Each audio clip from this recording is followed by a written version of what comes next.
Good morning, everyone. Happy Thursday morning to you. Appreciate you being with me. My name is Don K. Preston. I'm the president of Preterist Research Institute of Ardmore, Oklahoma. This is what I call my morning musings. We are looking at the resurrection of 1 Corinthians chapter 15. We are doing so through the doctrine of the new heaven and the new earth, the new creation. And the reason we're doing that is because everyone agrees that the resurrection of 1 Corinthians 15 stands between the old creation and the new creation. The resurrection, the judgment, the day of the Lord. Those are the events. That's the singular time, if you please, that delineates and separates the old covenant from the new. From the old covenant creation and the new covenant creation.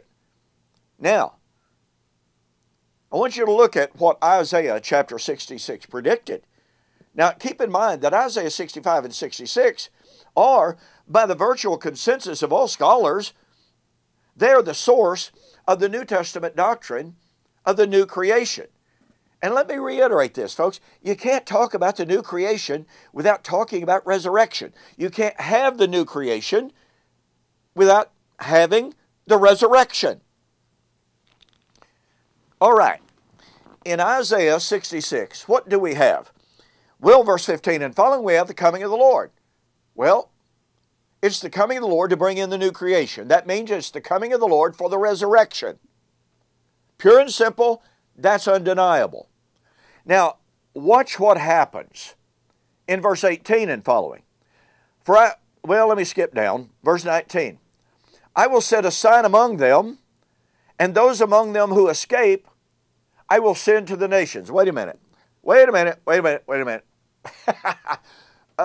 we always taught that the day of the Lord is an earth-burning, time-ending event when the material creation is burned up, or at least totally renovated, boom, just like that. But it's over. There's no escaping. Well, here's the reality of it. Beginning all the way back in Isaiah chapter 2, verses 10 and following, we have the prediction of the great day of the Lord, when the Lord would rise to shake the earth mightily. And it would be the day described for us as when the ungodly would flee from the presence of the Lord and from the glory of His presence. They would flee to the hills, hide in the rocks and in the caves, and say to the hills, fall on us. Once again, hang on. Folks, if the day of the Lord is over in a moment, in a flash, in the twinkling of an eye, pardon me, how could anybody,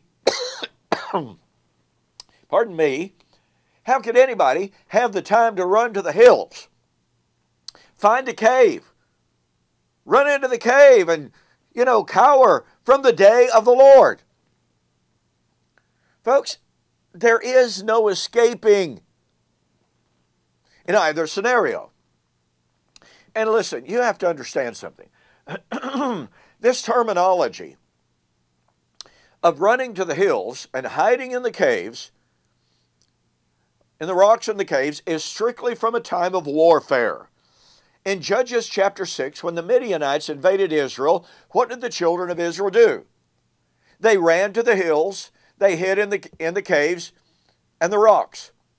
In 1 Samuel chapter 13, when the Philistines invaded the land of Israel, and Israel was being overwhelmed, what happened? We are told the children of Israel ran to the hills.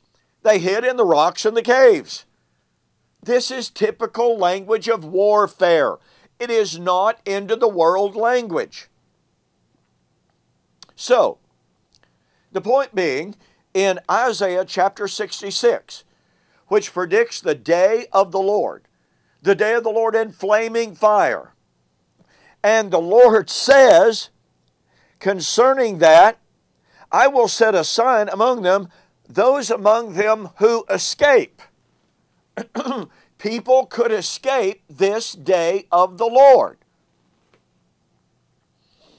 It's pretty obviously, therefore, not an end of time. It is not an end of the cosmos. It is not an end of the Christian age event.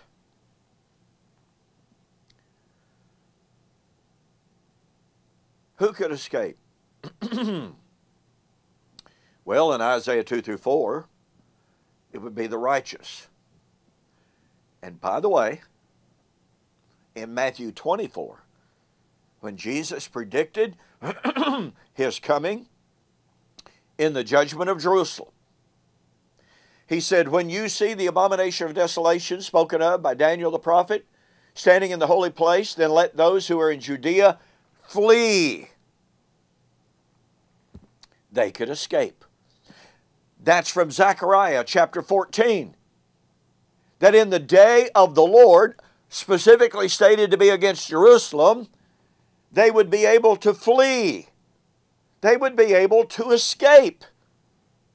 Let me reiterate, this cannot be an end of time event. And folks, this is exactly what we see in the book of Revelation. We find the righteous remnant surviving, as it were, coming out the other side victorious. We'll try to have a little bit more to say about that later. But in the meantime, I hope you can see that this singular concept that the Lord mentions right here, and boy, the rest of this chapter is power-packed and just full of concepts that demand that it is not talking about an end of time. But this concept alone, those who escape, proves beyond a shadow of a doubt that this coming of the Lord in flaming fire, which is 2 Thessalonians chapter 1, cannot be an end of time event. I developed that and a whole lot more in my book, Who is This Babylon? Go to my website, donkpreston.com, bibleprophecy.com. Order this book where I discuss the new creation extensively. Be sure to send me a note when you order the book saying, Don, I want to take advantage of your YouTube offer or Facebook offer, and I'll refund your shipping. Okay? Thank you so much for joining me for this morning's Morning Musings. Don't forget, we'll continue our review and response and refutation of Joel Richardson's book, Mystery Babylon, tomorrow. So we'll see you on the flip side.